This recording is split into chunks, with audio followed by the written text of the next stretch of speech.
Gente, a nossa equipe de reportagem vai mostrar agora os desafios de uma pessoa com deficiência visual para chegar ao trabalho com transporte público. É a segunda reportagem da série Transporte Público, a última fronteira do isolamento.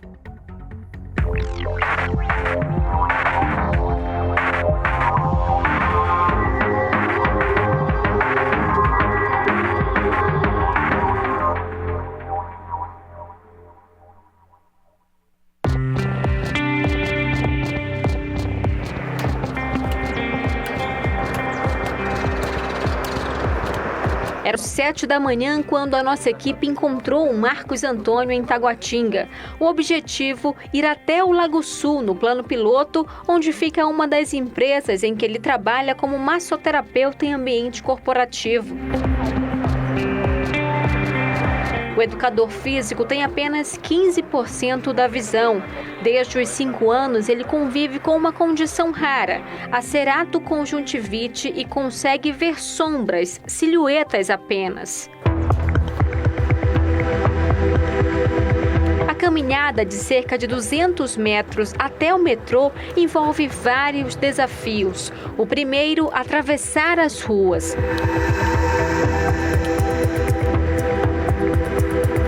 Marcos seguia pelo som dos carros para saber quando seguir e vai usando a bengala como guia. O trajeto é muito complicado, porque tem muito buraco, pessoas, ambulantes, então se torna muito difícil. Se tivesse o piso tátil, talvez até resolveria 50% ou 80% do nosso problema. Sem ele, a gente atrasa em 2 horas o percurso que a gente poderia gastar em 1 hora. Pausa para um serviço de utilidade pública. O Marcos estava me explicando, que quem tem a bengala, no caso dele, que ela é verde, então é uma pessoa com baixa visão. Quem tem a bengala branca perdeu a visão total, não é isso, Marcos? Total, exatamente. E também tem a branca com o gominho lá de baixo. O último gomo, ele é vermelho, que é para o cego surdo. E aí, além disso, ele me explicou também como é que vocês, quando verem alguém aí na rua que esteja com deficiência visual ou tenha baixa visão, como é que vocês podem também guiar essa pessoa. Então, vamos fazer aqui, Marcos, encosta o braço no dele e ele vai pegar aqui o meu braço e eu vou guiando ele. Se eu vou para a esquerda ou para a direita, ele vai sentir, e se for em um local estreito, só eu colocar o braço para trás que ele vai entender também que ele precisa aqui ir para trás de mim.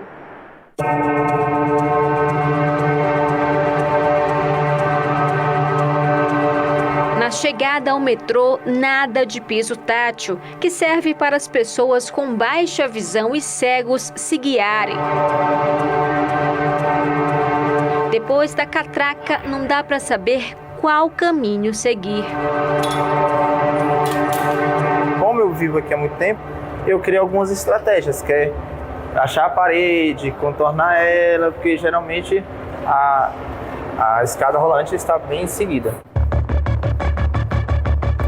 Na espera pelo metrô também não há indicação de qual é o vagão para pessoas com deficiência, e o único alerta no piso para não chegar perto dos trilhos é essa faixa amarela, que para pessoas que andam com bengala é próxima demais da margem. Se não bastassem os obstáculos, os vagões do metrô vinham tão lotados que só depois de 40 minutos conseguimos nos espremer literalmente. Tá tão cheio, a gente não consegue nem se apoiar aqui dentro. Quanto mais sentar, então a situação é realmente bem caótica. Ainda no mesmo vagão, o Marcos encontrou uma colega, também deficiente visual, tentando chegar ao trabalho. Tem muita gente que não trabalha por conta que, dessa dificuldade, do transporte público de Brasília, e por conta que esse preconceito que a gente tem, do pessoal da gente chegar atrasado e o pessoal falar que a gente, porque é deficiente visual, tá chegando atrasado, porque é pintadinho, porque é isso, porque aquilo. Não é. Finge que tá dormindo, para não levantar, então é aquela confusão toda. Na saída da estação para a parada de ônibus, Marcos Antônio relatou os desafios em relação aos coletivos. Quando eu chego na parada, eu sempre procuro alguém para parar o ônibus para mim. Então eu peço à pessoa, aí se for sair, me avisa, por favor. Já dou a instrução toda, porque Já aconteceu muitas vezes a gente pedir ajuda, a pessoa pegar o dele e deixar a gente no vácuo. O ponto mais triste é a gente à noite estar na parada sozinho e não tem ninguém para poder nos auxiliar. Eu ainda consigo ver o farol do carro, então eu parava caminhão, ônibus, o que viesse eu tava dando a mão para parar.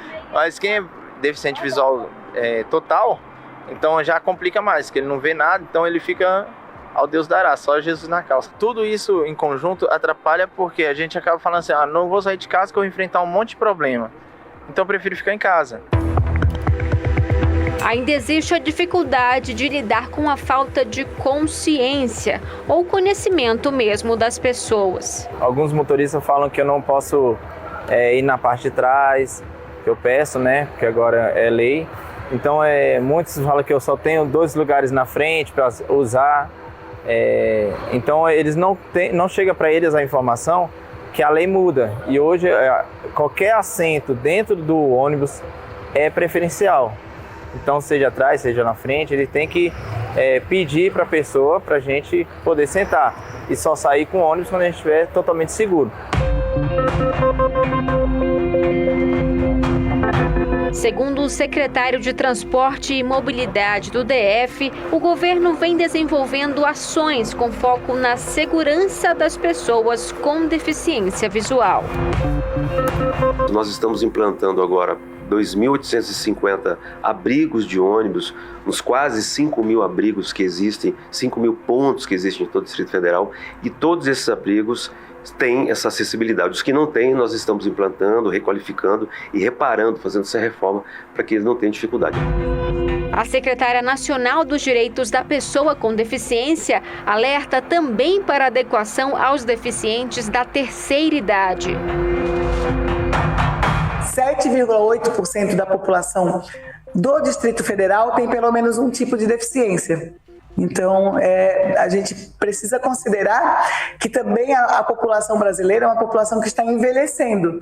Então, daqui a uns 30 anos, nós vamos ter muito mais pessoas idosas e quanto mais a gente vive, maior a probabilidade de a gente adquirir, passar a estar em uma situação de deficiência. Existe a lei LBI, que é a 13.147, que visa juntar todas as leis que assistem as pessoas com deficiência e lá está garantido que todos os lugares públicos e privados devem estar devidamente adaptados.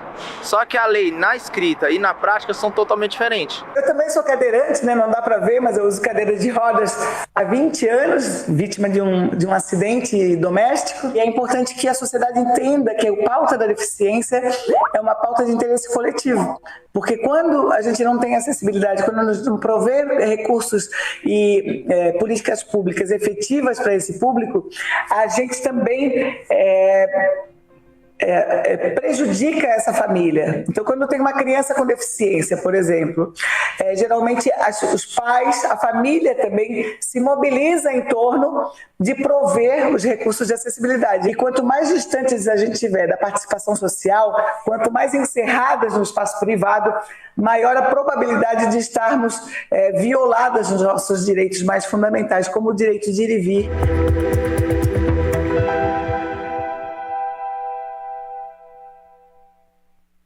Amanhã você acompanha aqui a terceira reportagem da nossa série sobre os desafios que idosos e pessoas com deficiência encontram para usar o transporte público no DF.